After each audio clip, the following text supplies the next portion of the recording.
Құрметті оқырман қауым, Серпін шығармашылық тобының оқуға құштар мектеп жобасы аясында сыр шертеді қаламым атты алғашқы мектепішілік қоғамдық газеті басылып, тұсаукесер іс-шарасы жасалды.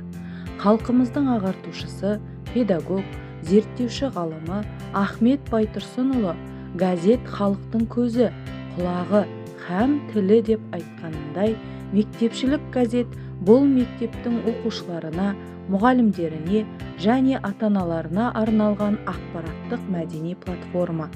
Газет мектебіміздің өмірі, оқушыларының шығармашылық жұмыстары, спорттық жетістіктері, мектеп іс-шаралары туралы хабардар ету мақсатында шығарылып, мектептің мәдениеті мен атмосферасын жақсартуға, оқушылардың белсенділігін арттыруға және білім беру процесін қолдауға бағытталған.